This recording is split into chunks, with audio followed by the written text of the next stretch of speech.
أعوذ بالله من الشيطان الرجيم. بسم الله الرحمن الرحيم. ولما ضرب ابن مريم مثلا إذا قومك منه يصدون وقالوا أآلهتنا خير أم هو ما ضربوه لك إلا جدلا بل هم قوم خصمون. إن هو إلا عبد أنعمنا عليه وجعلناه مثلا لبني إسرائيل ولو نشاء لجعلنا منكم ملائكة في الأرض يخلفون وإنه لعلم للساعة فلا تمترن بها واتبعون هذا صراط مستقيم ولا يصدنكم الشيطان إنه لكم عدو مبين. صدق اللہ العظیم. یہ سورہ زخرف کی آیت نمبر 57 سے آیت نمبر 62 تک 6 آیتیں آپ حضرات کے سامنے تلاوت کی گئی. گزشتہ آیات کے اندر یہ بات گزری ہے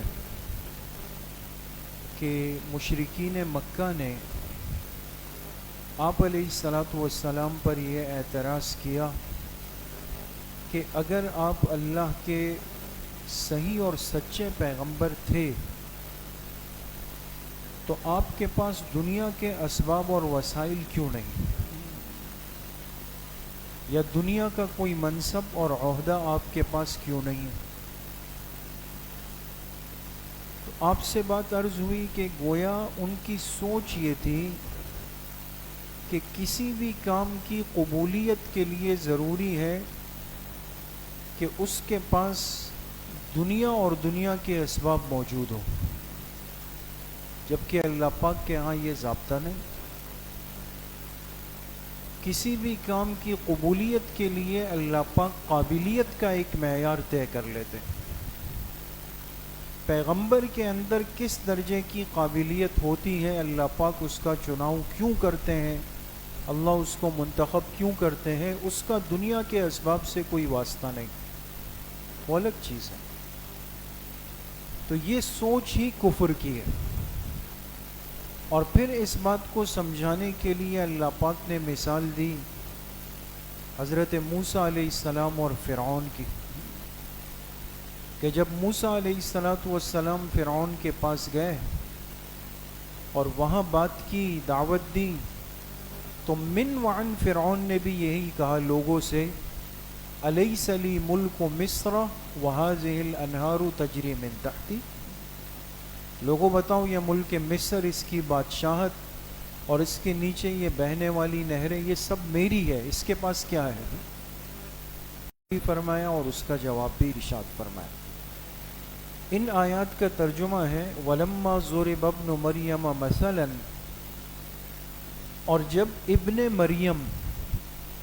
مریم کون ہے؟ حضرت عیسیٰ علیہ السلام. جب ان کو بیان کیا گیا بطور مثال کے اذا قومک منہ یصدون، تو آپ کی قوم اس کو سن کر تالیاں بجانے لگ گئی. یصدون، تالیاں سمجھتے ہیں نا دوستو، تالی بجانا، کلیپنگ کرنا. انسان تالی کب بجاتا ہے؟ جب بڑا خوش ہو جائے، بھئی میرے حصے کا کام ہو گیا. تو وہ خوشی کے مارے تالیاں بجانے لگ گئے. وقالو، اور کہنے لگے، آلہتنا خیر ام ہوا، بھلا یہ بتائیں کہ ہمارے بنائے ہوئے معبود خیر پر ہے یا یہ شخص، یعنی حضرت عیسیٰ ابن مریم علیہ السلام. ما ضربوہ لک الا جدلا، اللہ پاک نے فرمایا یہ لوگ آپ کو ان کا تذکرہ محض لڑائی کی وجہ سے، ضد کی وجہ سے کر رہے ہیں. بل ہم قوم خصمون، حقیقت یہ ہے کہ یہ مشرکین مکہ ایک جھگڑالو قوم ہے. ان ہوا الا عبد انعمنا علیہ، اس لیے کہ عیسیٰ ابن مریم علیہ السلام تو ایک ایسے بندے تھے جن پر ہم نے انعام فرمایا. اللہ نے انعام کیا بغیر والد کے پیدا ہوئے. وَجَعَلْنَاهُ مَثَلًا لِبَنِي اسرائیل، اور ہم نے ان کی ذات کو نمونہ بنا دیا تھا بنی اسرائیل کے لیے.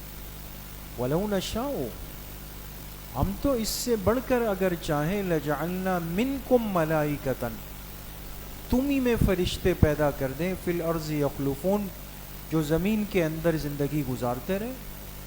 وَإِنَّهُ لَعِلْمٌ لِلسَّاعَةِ، اور بے شک وہ عیسیٰ ابن مریم ایک نشانی ہے قیامت کے لیے.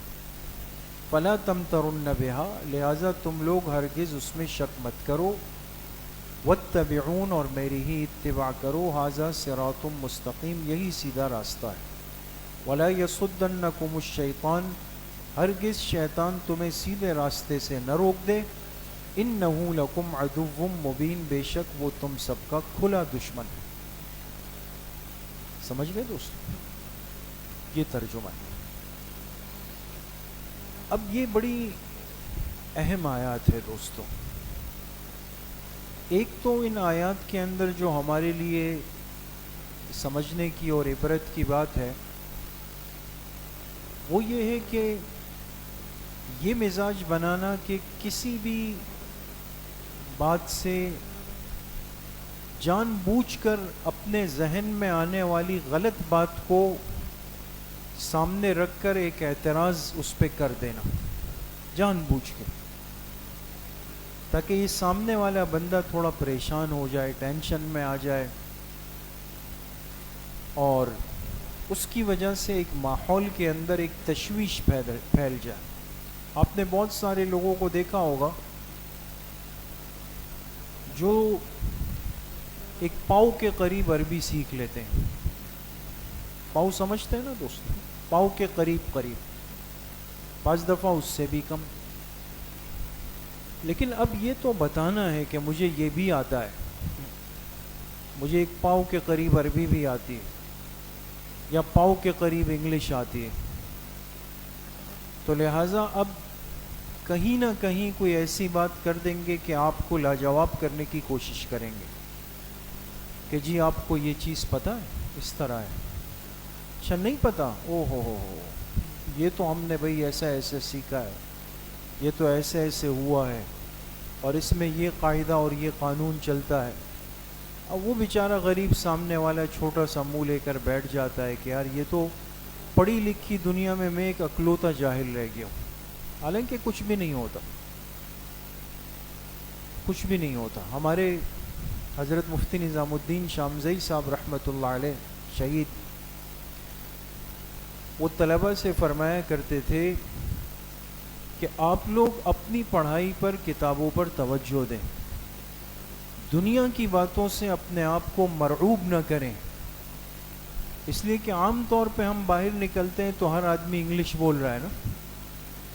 تو حضرت فرمایا کرتے تھے کہ میں نے بہت سارے لوگوں کو آزمایا ہے، 3-4 انگلش کے غلط حروف کے پیچھے ان کی جہالت چھپی ہوئی. 3-4 انگلش کے غلط حروف، وہ بھی صحیح نہیں ہوں گے، لیکن ظاہر سی بات ہے کہ مجھ جیسے طالب علم کے سامنے رکھیں گے کہ اس کو تو نہیں آتے، الفابیٹ ہی نہیں آتے، تو ہم مرعوب ہو جائیں گے. تو عرض کرنے کا مقصد پہلی بات تو یہ ہے دوستوں کہ ہر نئی بات کہنے والا باکمال نہیں ہوتا. شاید وہ اپنے اوپر پردہ ڈالنا چاہتا ہے، چھپنا چاہتا ہے اس کے پیچھے. حضور علیہ الصلوۃ والسلام ایک مرتبہ تشریف فرما تھے اور آپ نے صحابہ کی مجلس میں ایک بات ارشاد فرمائی. آپ نے فرمایا اللہ کے علاوہ جس نے بھی دنیا کے اندر اپنے لیے معبود چنے ان میں سے کوئی بھی خیر پر نہیں ہے. بات سمجھ گئے؟ اللہ کے علاوہ جس نے بھی دنیا میں اپنے لیے معبود چنے اللہ کو چھوڑ کر، تو وہ خیر پر نہیں. اب دوستو آپ بتائیں یہ بات کوئی غلط بات ہے یا مشکل بات ہے؟ واضح سی بات ہے نا، سیدھی سی بات ہے. توحید کا عقیدہ یہ ہے کہ اللہ کے علاوہ کسی چیز کے اندر خیر نہیں ہے. اب بات تو بالکل صاف تھی. لیکن وہ غلط ذہنیت تھی نا، فاسد ذہنیت. یہ سنتے ہی ایک مشرکین مکہ کا ایک طبقہ جو بیٹھا ہوا تھا وہ خوشی کے مارے اچھلنے لگ گیا. او ہو اس سے تو بھائی بات پتہ چل گئی. اچھا جی کیا بات پتہ چل گئی؟ کہا بھائی عیسائی جو ہے وہ تو عیسیٰ علیہ السلام کو اللہ کا بیٹا کہتے ہیں، ہے نا. اور ایک طبقہ ایسا ہے جو عیسیٰ علیہ السلام کو نعوذ باللہ خود خدا کہتا ہے، معبود مانتا ہے. تو عیسیٰ علیہ السلام کو معبود بنایا کس نے؟ عیسائیوں نے. تو عیسیٰ علیہ السلام تو اللہ پاک نہیں ہے، اللہ کا غیر ہے. تو ابھی تمہارے پیغمبر نے کہا کہ اللہ کے علاوہ جتنے بھی معبود ہوں گے اس میں خیر نہیں ہے. تو عیسیٰ علیہ السلام کو بھی تو معبود بنایا گیا. اس کا مطلب یہ ہے کہ عیسیٰ علیہ السلام میں بھی خیر نہیں ہے، نعوذ باللہ. بات سمجھ گئے؟ یعنی بلا وجہ کی ایک ٹانگ کھینچ لی یہاں پر، جس کا کوئی سر نہیں تھا، کوئی پیر نہیں تھا. اس لیے کہ بات بالکل صاف تھی کہ رد ہو رہا تھا مکہ کے اندر مشرکین مکہ پر، اور وہ معبود بناتے تھے کس کو؟ بتوں کو. اپنے ہاتھ سے مٹی اور پتھر اور لکڑی کے بنائے ہوئے جو معبود تھے، یہ رد ان پر ہو رہا تھا. لیکن انہوں نے جان بوجھ کر اس چیز کو لیا تاکہ ایک انتشار پیدا ہو جائے. تو اللہ پاک نے اس کا ان کی حقیقت بھی بتا دی کہ یہ جھگڑالو لوگ ہیں، بلا وجہ فساد پیدا کرنے کے لیے ایسی باتیں کرتے ہیں. اور پھر عیسیٰ علیہ السلام کا مقام بھی ذکر کر دیا کہ کسی کے دل دماغ میں ان کے لیے کوئی ہلکی بات نہ آ جائے. اور میں وہ تو ایسے بندے تھے انعمنا علیہ، جن پر ہم نے انعام کیا، اور ہم نے ان کو پوری امت بنی اسرائیل کے لیے ایک نمونہ بنا دیا تھا. بات سمجھیں؟ اور پھر اس کے ساتھ ساتھ اللہ پاک نے ایک اور بات کی بھی وضاحت کر دی، جس سے اس امت کا ایک اور عقیدہ بھی ثابت ہو گیا. اللہ پاک نے فرمایا وَإِنَّهُ لَعِلْمٌ لِلسَّاعَةِ، کہ بے شک عیسیٰ علیہ السلام نشانی ہے کس کے لیے؟ قیامت کے لیے. اور کیجئے گا دوستو، آپ کو ایک اہم بات پتہ چلے گی. عیسیٰ علیہ السلام نشانی ہے کس کے لیے؟ قیامت کی. قیامت کی نشانیاں آپ بتائیں کہ قیامت سے پہلے آئیں گی یا قیامت کے قریب آئیں گی؟ جی قریب آئیں گی نا. اس لیے آج ہمارے بزرگ بڑے کیا کہتے ہیں، بھائی قیامت آ رہی ہے، اس لیے کہ نشانیاں سامنے آ گئی. قیامت کی نشانیوں کا آنا یہ قرب قیامت کی دلیل ہوگی کہ قیامت قریب آ گئی. عیسیٰ علیہ السلام کو اللہ پاک نے قیامت کے لیے نشانی فرمایا. معلوم ہوا کہ عیسیٰ علیہ السلام کی یہ نشانی کب ظاہر ہوگی؟ قیامت کے قریب ظاہر ہوگی. اور وہ نشانی کیا ہوگی کہ آپ آسمانوں سے زندہ دوبارہ کہاں تشریف لائیں گے؟ زمین پہ تشریف لائیں گے. تو ایک بہت بڑی دلیل مل گئی امت کو، مسلمان کو، کہ اس کا واضح طور پہ مطلب یہ ہے کہ آپ کے وجود سے قیامت کی قرب کی ایک نشانی جڑی ہوئی. اب ایک مسلمان کی ذمہ داری ہے دوستوں کہ وہ پوچھے سمجھیں کہ عیسیٰ علیہ السلام قیامت کے قریب ہونے کی نشانی کس طرح ہے. تو اس کو سمجھایا جائے گا. دین کی ضروریات کو اتنا ضرور سمجھیں کہ کل آپ کے ایمان اور عقیدے سے کوئی کھلواڑ نہیں کرے. عیسیٰ علیہ السلام پر اس دنیا میں موت نہیں آئی، آپ زندہ سلامت آسمانوں پہ اٹھائے گئے، ابھی بھی زندہ ہے. یہی ہمارا عقیدہ ہے نا، حیات عیسیٰ علیہ السلام کا یہ عقیدہ ہے. آپ ابھی بھی زندہ ہیں.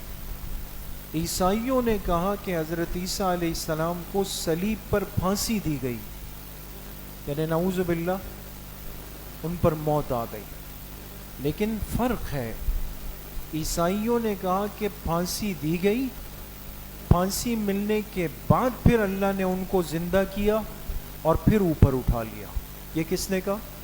عیسائیوں نے. موت کو انہوں نے بھی مانا، پھانسی اور صلیب پر لٹکنے کے وہ بھی قائل ہے، لیکن انہوں نے کہا کہ مرنے کے بعد پھر اللہ نے عیسیٰ علیہ السلام میں روح ڈالی، پھر آسمانوں پہ گئے۔ یہود نے کہا نعوذ باللہ کہ نہیں، ہم نے عیسیٰ علیہ السلام کو پھانسی دی ہمارے بڑوں نے اور صلیب پر لٹکا دیا، ان پر موت آ چکی ہے، وہ ختم ہو چکے۔ دونوں نظریات غلط ہیں۔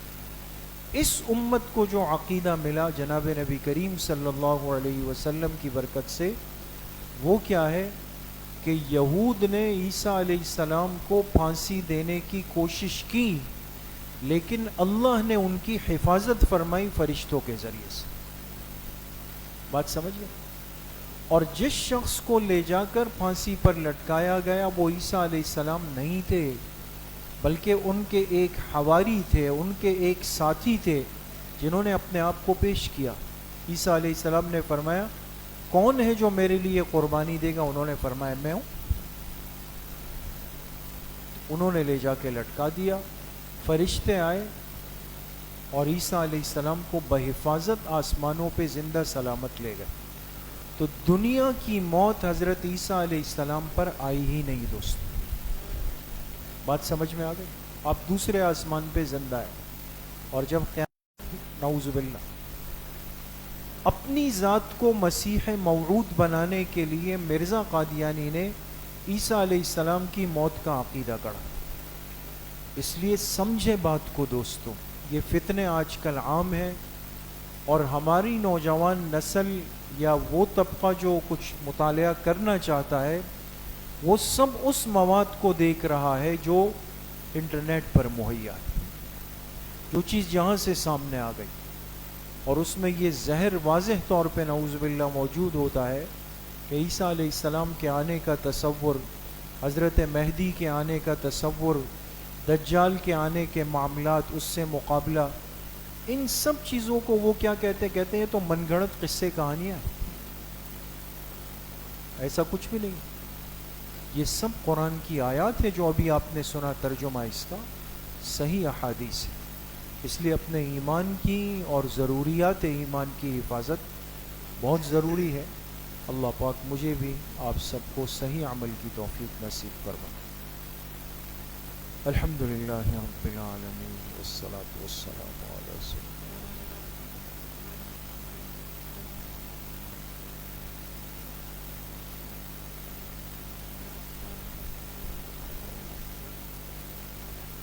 وصلی اللہ وسلم علی نبینا محمد وآلہ وصحبہ اجمعین برحمتہ۔